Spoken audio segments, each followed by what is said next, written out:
Okay. 15 incredible alternatives to Diablo 2 Resurrected. Interesting.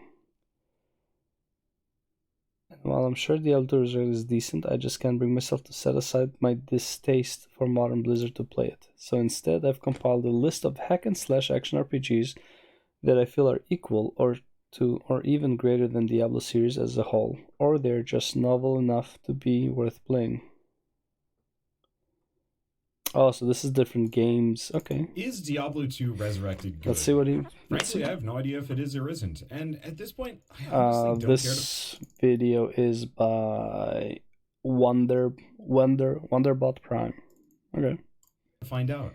I have zero interest in playing... Diablo Resurrected is the exact same game you played when you were a kid, and gives you the feel you had when you played as a kid. So it's just a graphical update, basically, to the original. So for example, the way you felt when you were a kid playing Diablo 2 is kind of how you are feeling now playing Diablo 2 Resurrected. Because now, if you play Diablo 2 regularly, you'll be like, what are these shit graphics? What the fuck is this shit, right? But Resurrected actually feels like the game that you used to play. Playing Blizzard games or supporting them as a company, and it'll take more than just a decent remaster to bring me back. Which is honestly fine, because it's incredibly easy to avoid their games at this point. Sure, once upon a time, Blizzard games were the absolute pinnacle of gaming. Bro, how did you draw this so nice? Damn, that's sick. And synonymous with quality, but nowadays they're few, far between. Ah, damn. And Warcraft 3 Reforged. That's crazy. I mean, luckily, there are tons of games that were made in their absence. Some by ex-Blizzard devs that wanted to forge their own path. Some by avid fans of the series that truly knew what made Diablo great. And others by clever hobbyists hoping to put I just wish Path of Exile had better fucking, like, zoom out.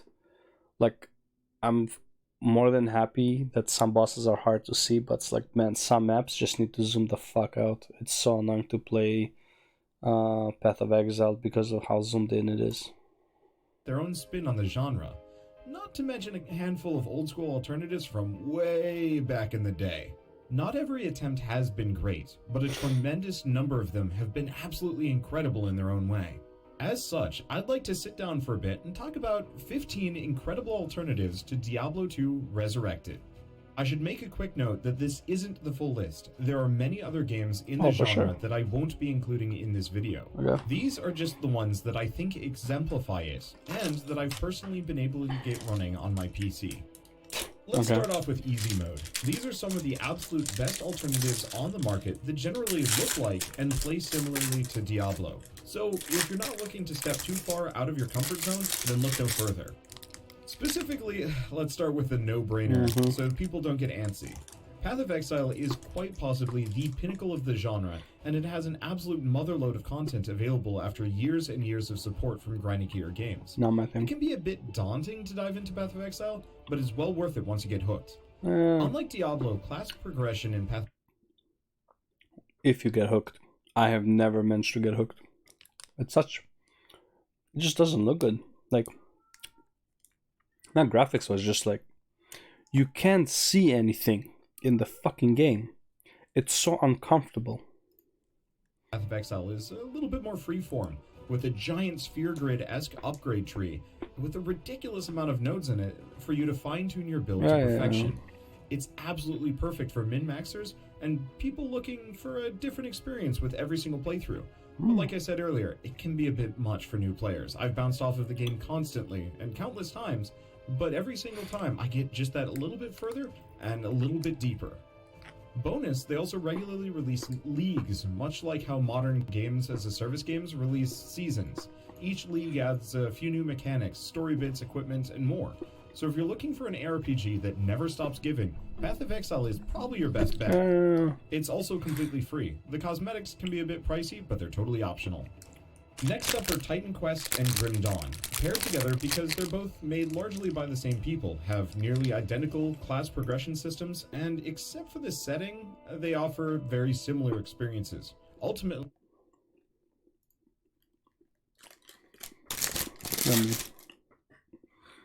I have Grim Dawn. If you like one, you will like the other. These are my absolute favorite Diablo alternatives on this list, with tons of replayability, really cool interplay with the gear that you wear and the abilities you use, and a unique blue-clad system with a decent amount of complexity. They've also perfectly captured the ambiance of grim isolation that Diablo 2 had. See, Grim Dawn.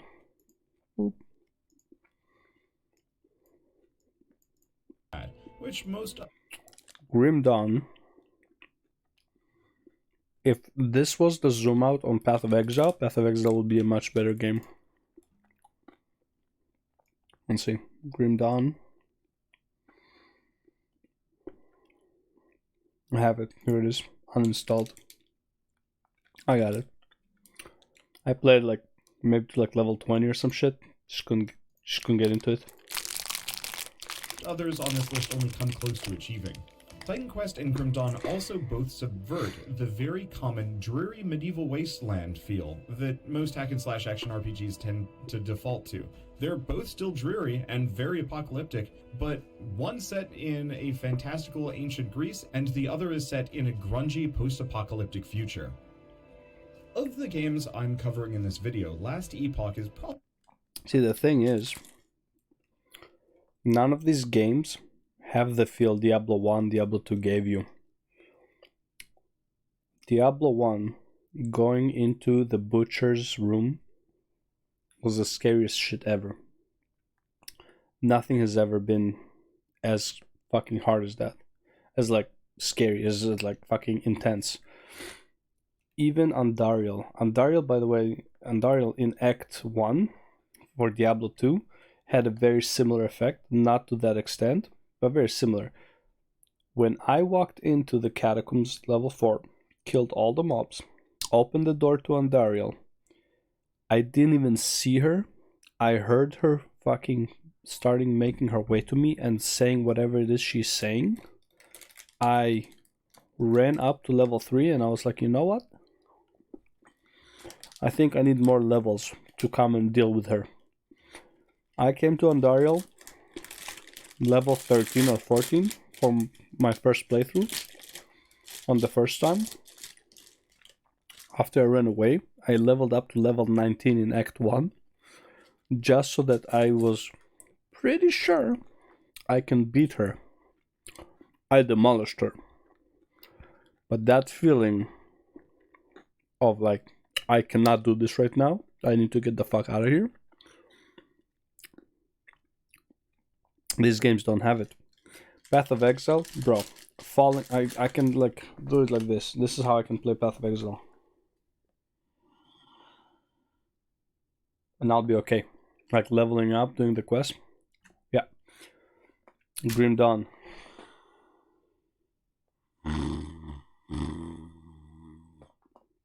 Right, it's like, again, like everything just dies. It's like, it's not, there's no intensity in it. It's really fucking, the games are so easy. And it's like, there's no sense of danger. Probably the most faithful to the core formula that made Diablo 2 so great, and it does so incredibly well. Frankly, if I was transported back to May 15th, 2012, and was handed Last Epoch instead of Diablo 3, I would have lauded it as a truly satisfying sequel to Diablo 2. Doesn't look like Sure, it. many other games on this list would also fit that bill, but many of them deviate just a bit too much here and there to truly match up. That isn't to say that any of them are any worse off for it, it's just that Last Epoch feels the closest to how I imagine Diablo 3 should have been back then. And it does so without ever feeling like it borrows too much, and manages to have its own identity, regardless of its status as a successor. I should mention that Last Epoch is also still in early access, with single player only at the moment, no multiplayer, so while my opinions could change by 1.0, it's highly unlikely that they will. Depends on the launch though.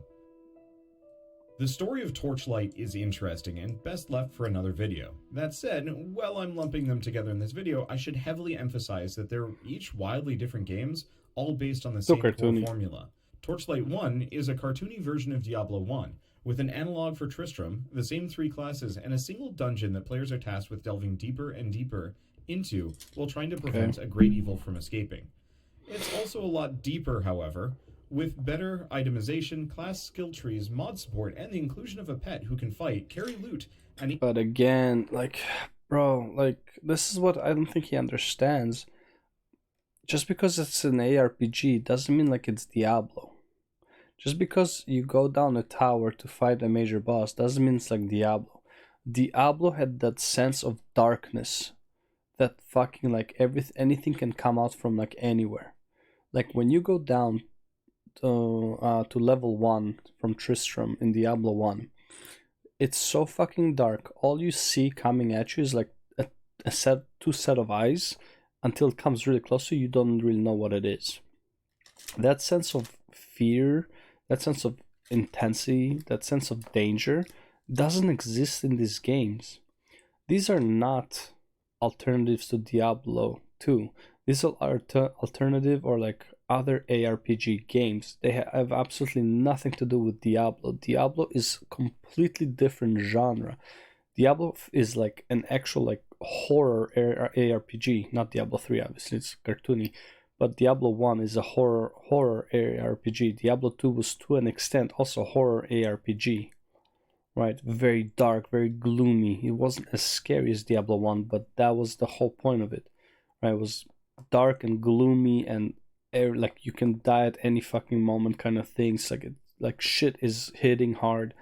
Right, obviously now because you know how to actually play, yeah, that's like it's not the same, but it's like first playthrough, bro, you were out of everyone was over leveling the place that they were at. Everyone was like 2-3 levels above of like where they were supposed to be. It is what it is, right? It's like because it was fucking like dangerous to not be. Now it's a joke, but like these games do not replace that. These games are just ARPGs, fast-paced, blow shit up kind of thing. It has nothing to do with Diablo.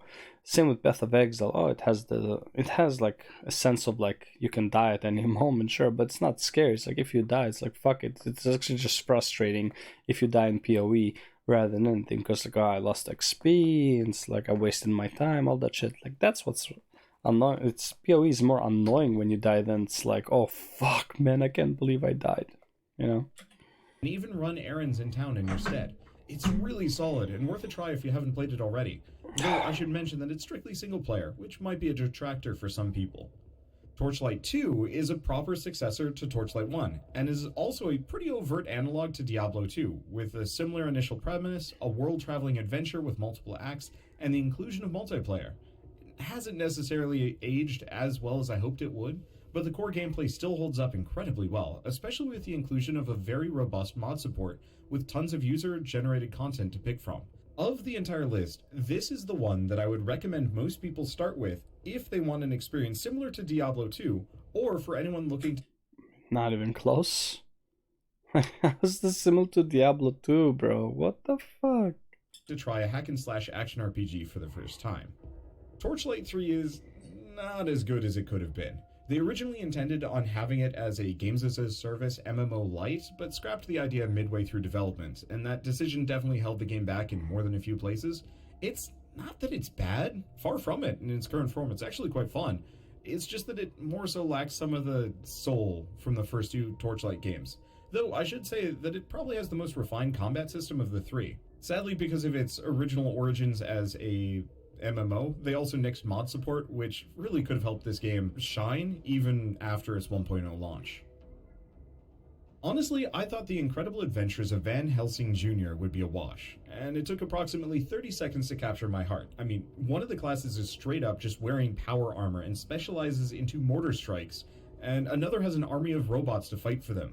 Even beyond that, I bet this guy was a necromancer in Diablo 2. Straight up. He's one of the people who played Necromancer. Necromancer, by the way, is the most pussy class in Diablo 2. If you're having fun with it, that's fine, but let's be real.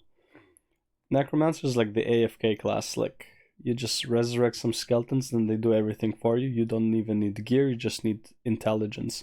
Just stack up intelligence, kill one mob, and you're good to go. So dumb. Van Helsing Jr. is incredibly tongue-in-cheek, with really solid banter, between a far more detailed main character than I expected and his ghostly companion, tossing verbal jabs back and forth right from the start and continuing throughout the game. The writing can feel a bit amateurish at times, but if anything, that actually helped, as I was still paying attention and even chuckling at some of the lines in Van Helsing Jr., whereas most other games on this video that I talk about, I tended to just zone out the moment anyone started talking. And no, it's not actually called Van Helsing Jr., it's Van Helsing's son, and I have to rib it for that.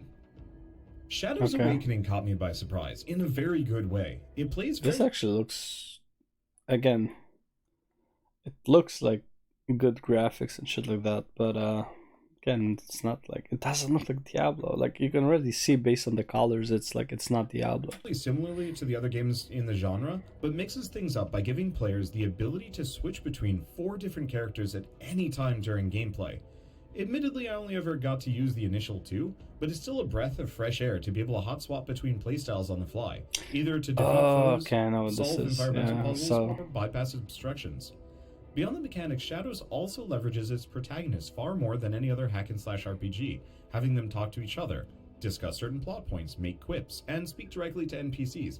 It's a lot more immersive, and while it might not be great for replayability, I was far more engaged with the plot than I normally am in these games. Oh yeah, and you play as a soul-devouring demon, which is pretty metal. Victor Vran... Not if it's a colorful fucking demon. It's pretty metal. No, it's...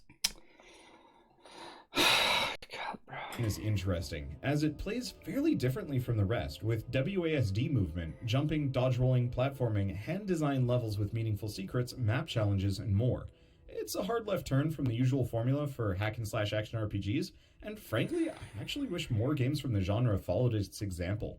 Additionally, Victor Vran is a semi-fleshed-out protagonist with his own dialogue, motivations, and interactions with other characters, it's a main character, snarky, possibly demonic narrator that keeps him company. Admittedly, Van Helsing Jr. and Shadows Awakening have shockingly similar setups, but Victor Vran's narrative and characterization feels the most setting-appropriate and natural. They also got Doug Cockle to voice Victor, and while he doesn't stray from his famed gruff, witchery style, it still fits the character perfectly. Unlike the previous category, these hack-and-slash action RPGs deviate pretty heavily from the base formula, and won't necessarily match up with Diablo 2 if you're looking for an alternate successor. That said, all 4 of these games are incredible in their own way, and are absolutely worth a look if you're looking to delve deeper into the genre. First up is Chronicon, which is one man's attempt to create his own incredibly deep hack-and-slash action RPG, and I can safely say that he did so above and beyond all expectations. Chronicon follows a very similar structure to Diablo 1, but with a far, far deeper character build and itemization system.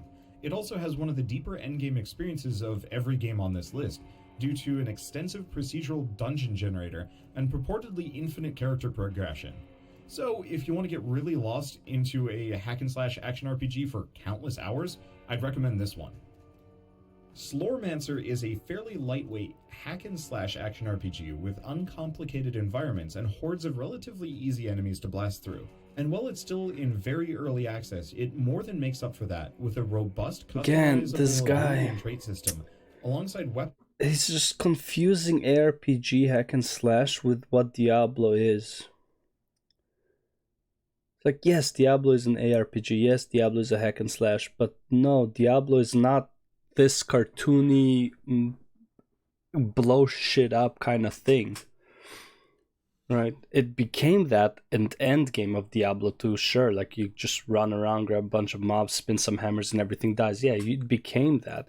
But that's not what Diablo 2 was really about. It just became that later on. When you're leveling though, like first run through, you're not doing that.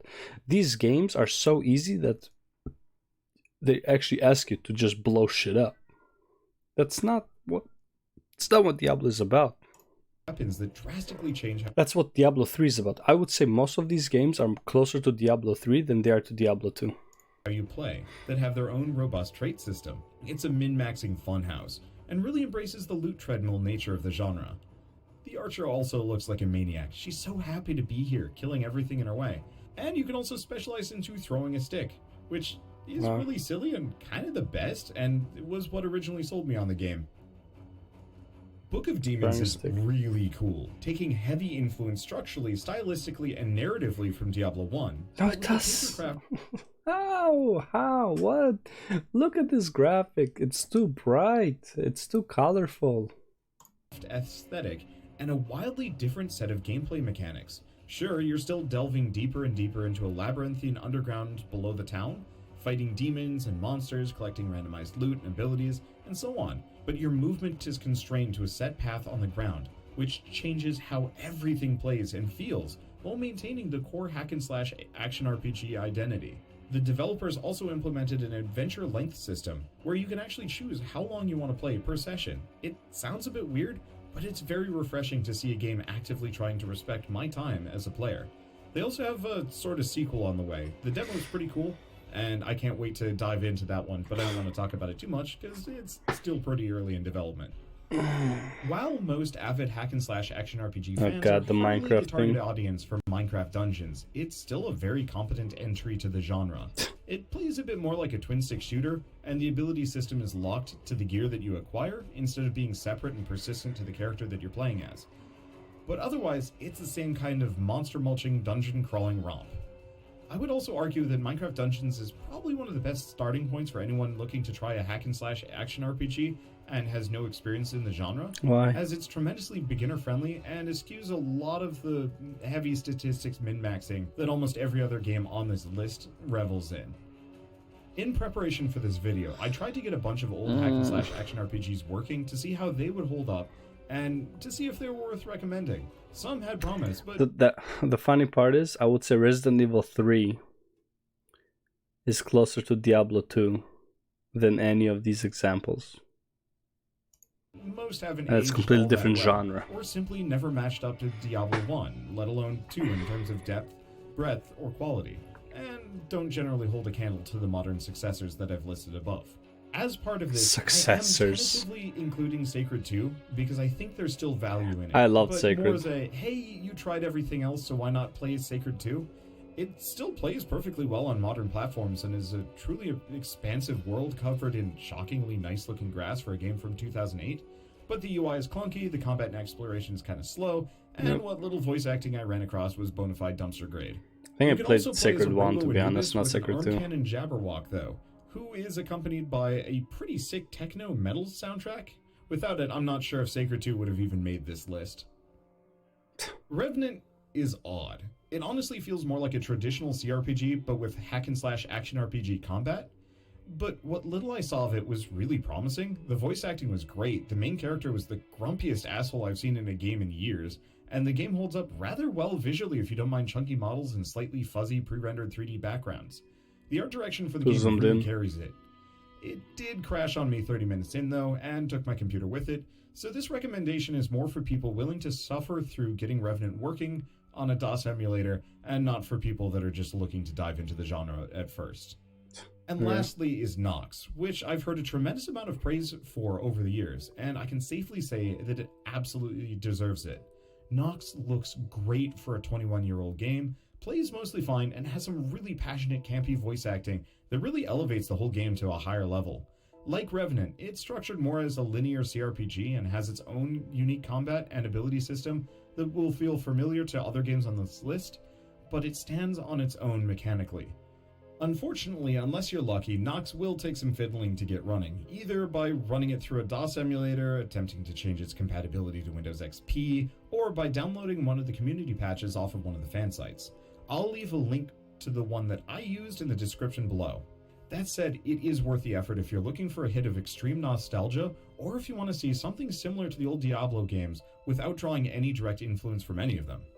A part of me actually wonders what the genre would have been like if Nox had taken off like Diablo did. But then again, with EA at the helm, I think they would have bungled it pretty badly. Fuck, man. It's not like every ARPG genre, every ARPG game is the same as Diablo. Oh my god, bro. It's like saying that Destiny 2, Destiny 2 and Warzone are the same game. But they're all looter shooters. Not the same fucking game. It's not like it's not even the same fucking universe.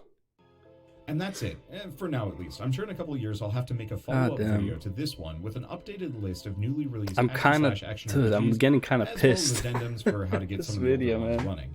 That said, I hope this video showed you some new and interesting alternatives to try. Every single game on this list it's just is a ARPG. ton of fun, and comfortably stands on its own in contrast and competition to Diablo 1, 2, 3, and likely whatever 4 will ever be if it ever comes out. And Immortal, if that's even coming, which is great, because no genre should ever be held up by a single series, especially one owned and developed by such a problematic company. Hopefully things will improve on that front, but for now I'm perfectly happy seeing what passionate independent developers can do to advance the genre forward in their own unique ways. So with that, I hope you enjoyed this video as well. It was a ton of fun to make, and I hope to do so again real soon.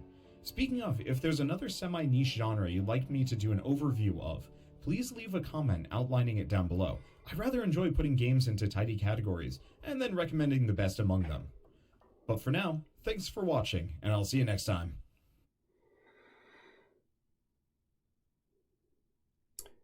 Grim Dawn has a mod called Reign of Terror that is basically D2 plot using the Grim Dawn engine. Classes, maps, and items from D2 have been recreated. The mod project took several people, but it's like, why would you do that when you have Diablo 2 Resurrected?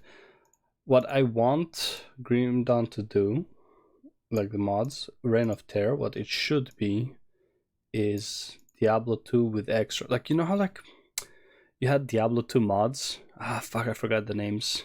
But there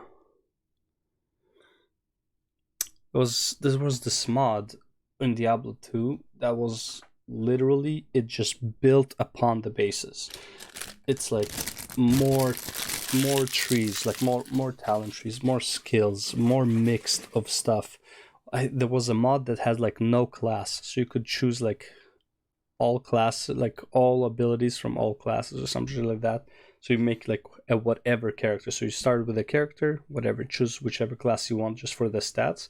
But your skill tree, like your talents, are just like whatever you choose. Like you can be a sorcerer's barbarian, you can be like a whatever, like stuff like that. That's cool shit, right? You don't need to reinvent with the wheel, right?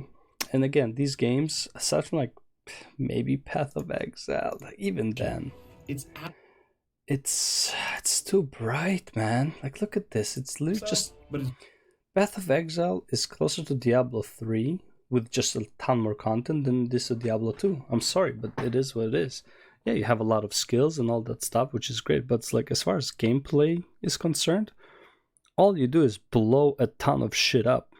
Not really the goal of Diablo 2, right? It's just what happened in Endgame, but Diablo 2 was just like a story-driven, very horror-filled adventure. These is like, do you even know what the story is going through the acts? Not really, right? Especially not in Path of Exile. It's like, do the maps make sense to you story-wise? Like, you don't, who knows what the fucking story is? And I tried to understand it, and it was like, it's just so random. The maps are like whatever. Like it's like, it doesn't feel like an adventure. It just feels like a mass killing simulation, which is like whatever. But that's not what Diablo 2 and Diablo 1 was about. It was the fucking adventure into like this dark unknown place. These are never. Grim Dawn could be, I don't know. It just did not grab my attention enough. Like, I didn't finish even Act 1, just like didn't care.